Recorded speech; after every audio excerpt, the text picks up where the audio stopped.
Masters ನಮಸ್ತೆ. Master, ಒಂದು ಸಾರಿ ಒಬ್ಬ ಕುರುಡ ಸಂಜೆಯ ಸಮಯದಲ್ಲಿ ರಸ್ತೆ ಬದಿಯಲ್ಲಿ ಒಂದು ತಂತಿ ವಾದ್ಯವನ್ನು ಇಟ್ಕೊಂಡು ಹಾಡನ್ನು ಆಡ್ತಾ ಹೋಗ್ತಾ ಇರ್ತಾನೆ. ಹಿಂದೊಮ್ಮೆ ಅವನು ಶ್ರೇಷ್ಠ ಸಂಗೀತಗಾರನಾಗಿದ್ದು ಅಲ್ಲದೆ ತಂತಿ ವಾದ್ಯವನ್ನು ನುಡಿಸುವಲ್ಲಿ ಬಹಳ ನೈಪುಣ್ಯತೆಯನ್ನು ಹೊಂದಿರ್ತಾನೆ.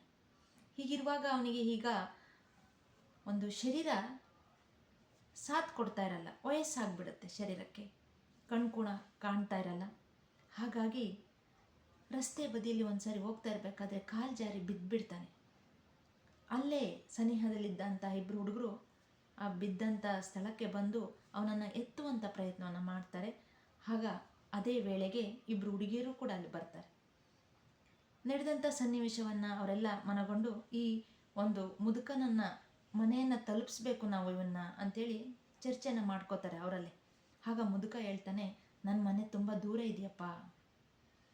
ಮತ್ತೆ ಒಬ್ಬ ಹುಡುಗ ಅದರಲ್ಲಿ ಹೇಳ್ತಾನೆ, ಮನೆಗೇನ ತಲುಪಿಸ್ಬೋದು, ಆದರೆ ಅಲ್ಲಿಗೆ ಸಮಸ್ಯೆ ಬಗೆಹರಿಯಲ್ಲ. ಮತ್ತೆ ಒಬ್ಬಳು ಹೇಳ್ತಾಳೆ, ನಾವೇನಾದರೂ ಮಾಡಿ ತ್ಯಾಗ ಮಾಡಿ ಇವನಿಗೆ ಸೇವೆಯನ್ನು ಮಾಡಬೇಕು ಅಂಥೇಳಿ ನಿರ್ಧಾರವನ್ನು ಕೈಗೊಳ್ತಾರೆ 4 ಜನ. ಆಗ ಅವನ ಹತ್ರ ಇರತಕ್ಕಂಥ ತಂತಿವಾದ್ಯವನ್ನು ಒಬ್ಬಳು ತಗೊಂಡು ಅದನ್ನು ನುಡಿಸ್ಲಿಕ್ಕೆ ಸ್ಟಾರ್ಟ್ ಮಾಡ್ತಾಳೆ. ಇನ್ನೊಬ್ಬಳು ಆ ವಾದ್ಯಕ್ಕೆ ಅನುಗುಣವಾಗಿ ಹಾಡನ್ನು ಆಡಲಿಕ್ಕೆ ಶುರು ಮಾಡ್ತಾಳೆ. ಇನ್ನಿಬ್ಬರು ಆ ಒಂದು ತಾಳಕ್ಕೆ, ಆ ಒಂದು ಸಂಗೀತಕ್ಕೆ ನರ್ತಿಸಲಿಕ್ಕೆ ಅಂದರೆ ಡ್ಯಾನ್ಸ್ ಮಾಡಲಿಕ್ಕೆ ಶುರು ಮಾಡ್ತಾರೆ. ಅಲ್ಲೇ ಇದ್ದಂಥ ಜನಸಂದಣಿ ಸೇರುತ್ತೆ. ಅವರಿಗೆ ಒಂದಿಷ್ಟು ನಾಣ್ಯವನ್ನು ಹಾಕ್ತಾರೆ. ಅವನ್ನೆಲ್ಲ ಕಲೆಕ್ಟ್ ಮಾಡಿ ಆ ಮುದುಕನಿಗೆ ಒಪ್ಪಿಸ್ತಾರೆ. ಆ ಮುದುಕನಿಗೆ ಆನಂದವಾದ ಕಣ್ಣೀರನ್ನು ಸುರಿಸ್ತಾನೆ. ಮಕ್ಕಳ, ನಿಮ್ಮ ಋಣವನ್ನು ನಾನು ಹೇಗೆ ತೀರಿಸ್ಲಪ್ಪ, ನಿಮ್ಮ ಹೆಸರು ಏನು ಅಂತ ಕೇಳ್ತಾನೆ. ಆಗ ಆ ಮಕ್ಕಳು ಹೇಳ್ತವೆ, ನನ್ನ ಹೆಸರು ಪ್ರೇಮ, ವಿಶ್ವಾಸ, ಆಸ್ಥ, ಸೇವಾ ಅಂಥೇಳಿ ಆ ಮಕ್ಕಳು ಹೆಸರನ್ನು ಹೇಳ್ತಾರೆ. ಆ ಮುದುಕನನ್ನು ಮನೆಗೆ ತಲುಪಿಸ್ತಾರೆ.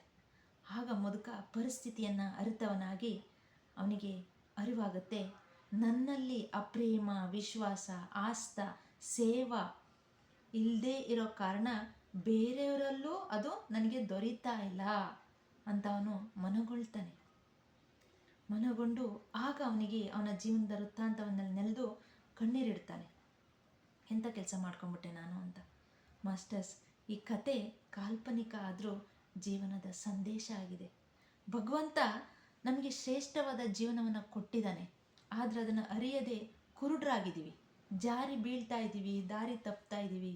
ಆ ಒಂದು ಪ್ರೇಮ, ವಿಶ್ವಾಸ, ಆಸ್ಥ, ಸೇವಾ ಮನೋಭಾವನೆ ಇಲ್ಲದೆ ನಮ್ಮ ಜೀವನವನ್ನು ಅಸ್ತವ್ಯಸ್ತ ಮಾಡ್ಕೊಂಡಿದ್ದೀವಿ.